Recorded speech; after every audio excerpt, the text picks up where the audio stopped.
السلام عليكم ورحمة الله وبركاته. أهلا بكم. عملت فيديو من يومين عن مدير المدرسة اللي ضرب البنات بالشلوت وبالأقلام والدنيا قامت وما قعدتش. أنا كنت قلت في الفيديو إن البنات بالتأكيد غلطت، عشان كده هو عمل الفعل اللي هو عمله ده، رغم إني أنا بقول مهما حصل ما ينفعش أبدا مدير مدرسة تربوي يضرب بنات بالشلوت، مش شباب حتى، يعني مرفوض حتى كمان الشباب اللي تتضرب بالشلوت، ولكن دول بنات. نفترض ان بنت من البنات اللي اديتها بالشلوت حصل لها حاجه، انت تعمل ايه؟ انا قلت ساعتها ان هو اذى نفسه باللي هو عمله، حتى لو هو له حق هو ضايع حقه بالفعل اللي هو عمله. لقيت ناس داخله بتقول لي انت عرفت ازاي ان البنات غلطت؟ ده البنات اللي بتصور الفيديو من الواضح ان هم اصلا كانوا مرتبين ان هم يصوروا مدير المدرسه وعارفين ان هو هيعمل حاجه كبيره، عشان كده البنات بدات تصور، ومنهم شويه بنات كده كانوا بيصوروا قالوا الفاظ خارجه. يعني من الواضح ان في حاجه غلط. وعلى الرغم من كده برضو اكدت وقلت كان في اساليب كتير للعقاب الا ان هو يضرب بالاقلام او على الاخص الشلوت. اتفاجئت امبارح العمده بتاع البلد اللي فيها المدرسه كاتب بوست طويل على الصفحه بتاعته وبيقول ان مدير المدرسه ده راجل محترم، والناس كلها تعرفه ان هو راجل محترم، وان المدرسه دي مشاكلها كتير. وحط بقى تحت كلمه كتير دي كام خط كده، لان اللي كتبه ده كارثه. قالك ان البنات اللي في المدرسه احنا اكتشفنا في فتره ان بنات كتير في المدرسه متجوزين عرفي. دي مصيبه، دي اول مصيبه قالها. قالك البنات دي وعلى الاخص البنات بتوع اولى ثانوي، البنات دي قبل كده دخل المدرس اللي هيديهم الحصه قفلوا الباب بتاع الفصل بالتخته، الديسك بتاع اللي بيقعدوا عليه، وراحوا محزمين المدرس بالاشارب واجبروه يرقص البنات كلها اللي في الفصل. لو ما عملتش كده احنا هنصوت دلوقتي ونقول ان انت اتحرشت ببنت فينا. طيب دي مشكله تانية. قالك بنتي من البنات دول قبل كده اتخانقت مع طالبه من الطالبات وكسرت دراعها واتعملت جلسه عرفيه، والبنت ادوها 15,000 جنيه.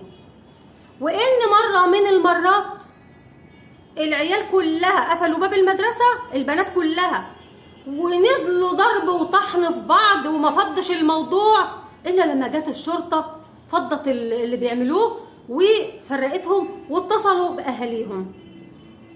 حاجه كمان، قالك البنات كلها مربطه مع العيال بتوع التكاتك اللي قدام باب المدرسه مستنيينهم. وانك لو انا متاكد انك انت لو شاورت لاي توك توك، اي راجل هيشاور لاي توك توك مش هيعبره اساسا، لان هو كل واحد بتوك توك مربط مع بنت من البنات.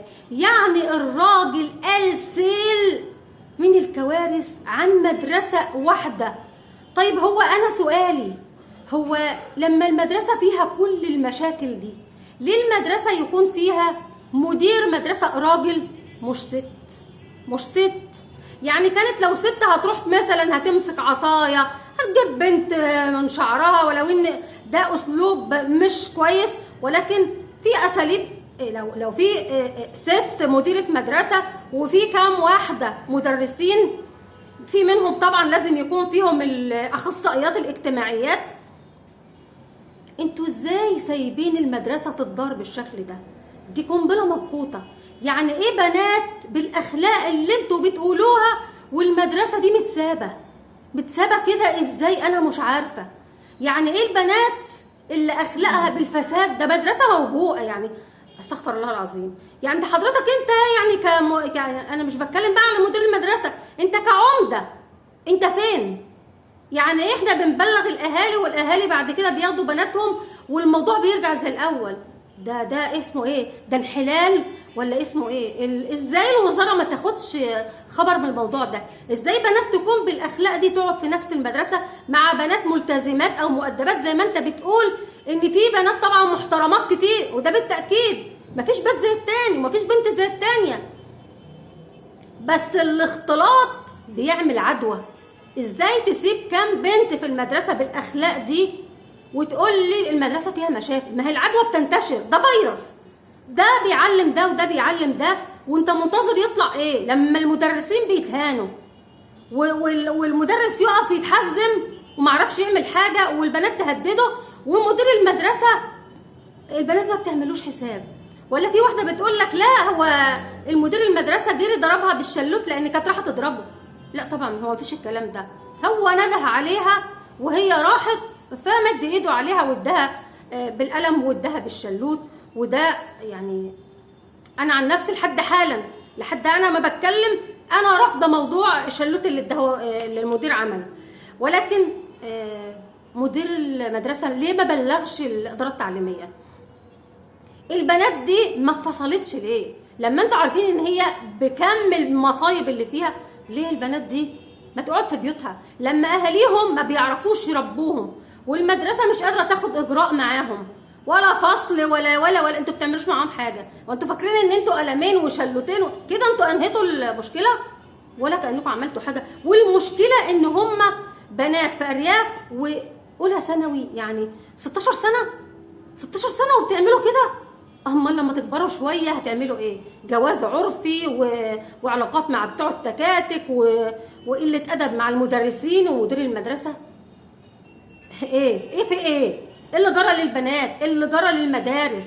ازاي مدير مدرسه يحصل كده معاه ويسكت؟ وازاي مدرس يحصل معاه كده ويسكت؟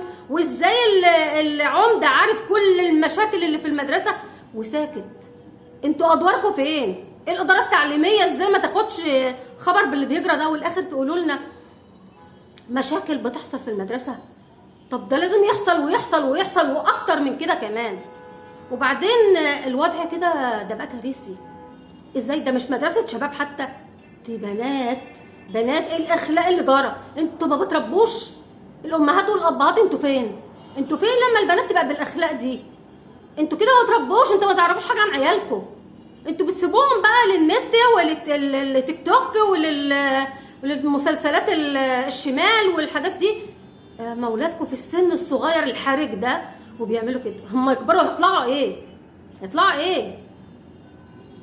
بعدين النهارده اتفاجئ ببنت في مدرسه لغات في 6 اكتوبر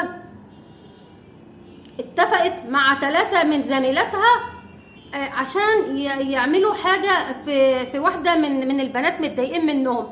بنتين تقريبا بيتخانقوا على شاب جامعي، واحده فيهم مرتبطه والتانيه مش عاجبها، فالبنت الجميله صاحبتها غيرانه منها اتفقت مع زمايلها ان هي تشوه لها وشها.